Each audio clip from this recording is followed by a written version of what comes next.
Hello guys, this is Jonathan Munoz again for a little video on personal statements, and I want to start by saying thank you to the ones that have given us your trust to help you with your personal statements. I know paying for this is not something that people would like to do, and most of us were not in a position to do it, but I think it's important, and I want to share a concern I have for the ones that are working on the personal statements without guidance.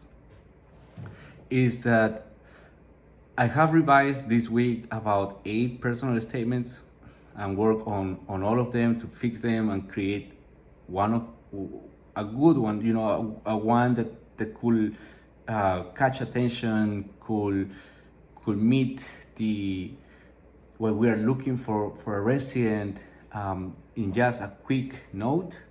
And most of them are failing in the narrative of explaining why would you be a great asset and why do you think you are ready to start residency in a system that is completely different to yours. How do I know that you are ready to jump to a whole different culture if I don't get anything that says that? I get your scores, I get your dean's letter, all that, or proof of observerships, but we know that that's not enough.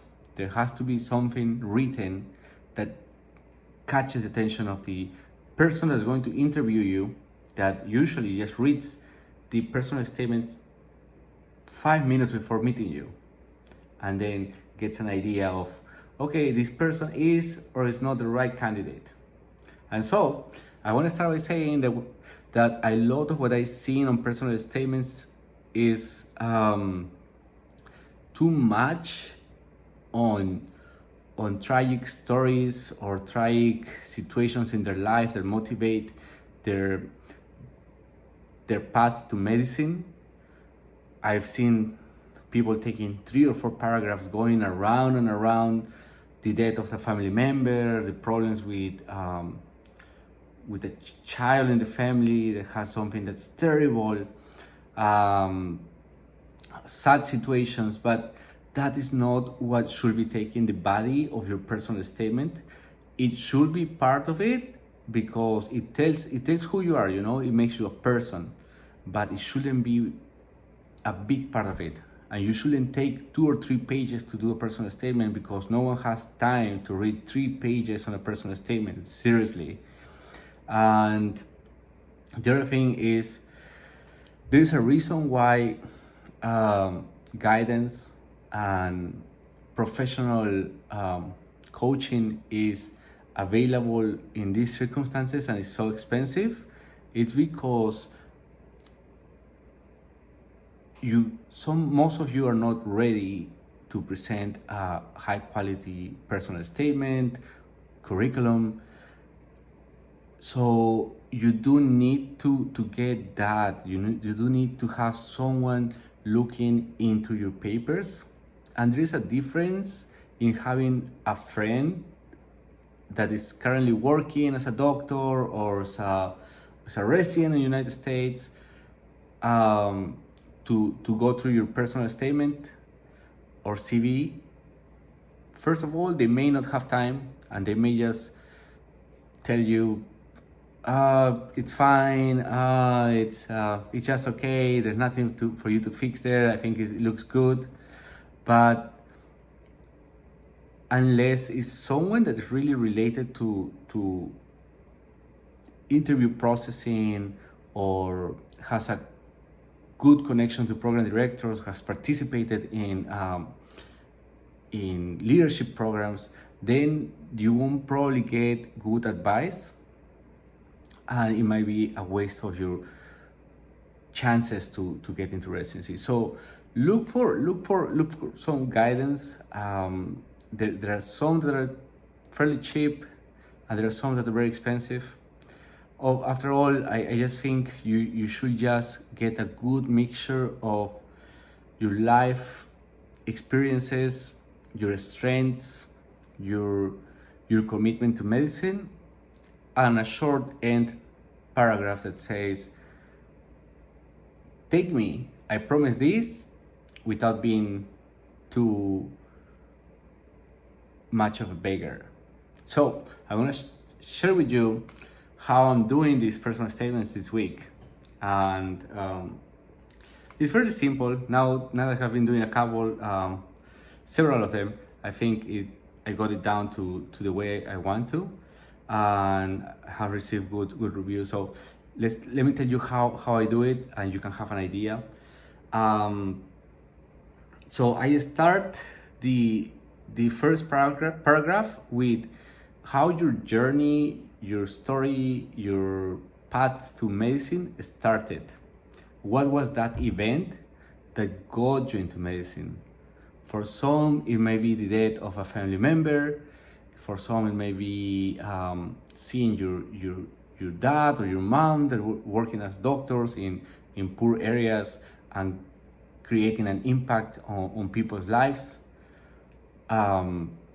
I will stick to something that's not very detailed, like saying my grandma died of a hip fracture and was later diagnosed with osteoporosis, and knowing that osteoporosis could have been reversed if treated at the right stage, create a big impact on my life and made me decide to be a doctor to treat chronic conditions. You get the point, right? Like, don't go big in detail. It has to be a story that is simple and mainly part of the core concepts of primary care, like cultural sensitivity, respect to others, respect to a patient's decisions. I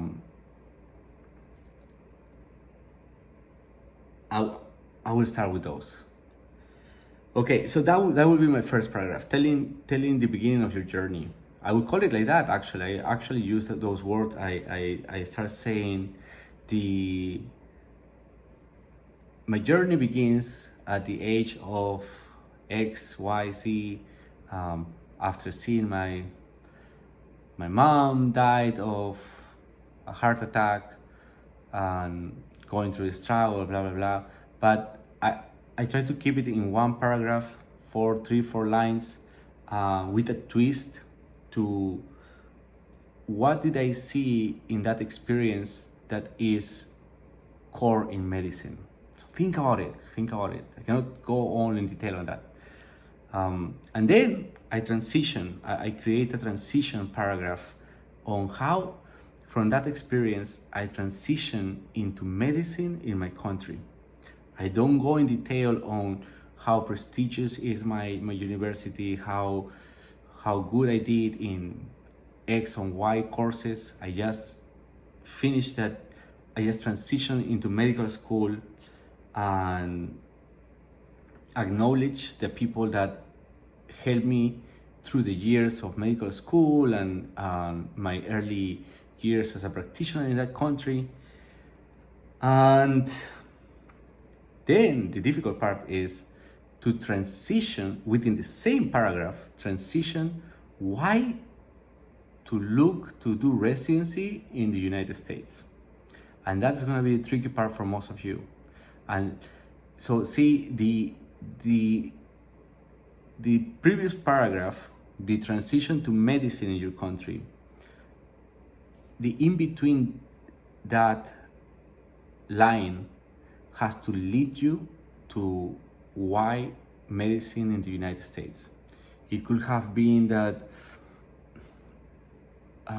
during part of your last year of medical school, you went to a clerkship in California, and the experience that you lived in those 2 months of being close to a patient-centered ideology, a organization of different care models, the advocacy that there is for patients convinced you that you wanted to train at that level. You can use those words. That's some words I use. And then you transition into why you're going into medicine. You're not just, the big mistake I've seen is that everyone says United States has the most advanced equipment and training programs, so that's what I want to do, but that's not enough. Everyone says that, and you're not mentioning what is really core in that residency program. It's as if like you say to a person, you're very pretty, that's why I like you, but you're not complimenting their brains, their personality. You're just complimenting the superficial level. Hopefully you get that point. Okay, and then after transitioning to why United States, I go to add another anecdote, another event, another experience that is also core in primary care medicine, followed by a line that says, I know I can get this, I can do this in primary care medicine, to enhance the idea that my choice to come to the United States is the right choice for me, and I'm committed to it. And after that, I use the next line to manifest or to mention gratitude to mentors that have been in your life, or in your recent observerships, or your recent externships, and how you want to become one of them. And in that same paragraph, I mentioned some strengths of mine that will make me a great mentor. But it's important that you mention mentorship, because we want a mentor. We want you to become a mentor. Well, part of being a good physician is to be a mentor too. Okay, and then I move to the last paragraph, which is what I call the closing paragraph and the promise of your commitment to medicine, the commitment that if you take me, I'm going to do X, Y, and Z. Like I like to say that I will devote my time, my soul, my body to treat my patients, to advocate for my patients. I will become I like to say I will become their advocate and fight for if they don't have a voice, things that are related to help the marginalized population, the vulnerable populations. And I also make sure that I use what is called buzzwords, which means words that are known in the medical realm as being powerful and attention generating, such as teamwork, resilience, flexibility, positive attitude, effort, mentoring, community, social determinants of health, research, to say some. And that's how I do it. And so that's what I would suggest. Get your personal statements revised by someone that has some experience with this process. Definitely have someone proofreading it. I only give the idea, I only write the ideas, I draft an idea, and then I have my secretary proofread it, and that's my process. But if you are going to do your own personal statement, there are many websites that you can have your personal statement proofread, like Fiverr, or lately I was checking on Udemy, and they had good prices, $10 to have a proofread personal statement. I think that should do it, just to make it look clean and make maybe some changes, but definitely have it checked and try to use my ideas. Hopefully it changes the way your personal statement is looking. Well, good luck.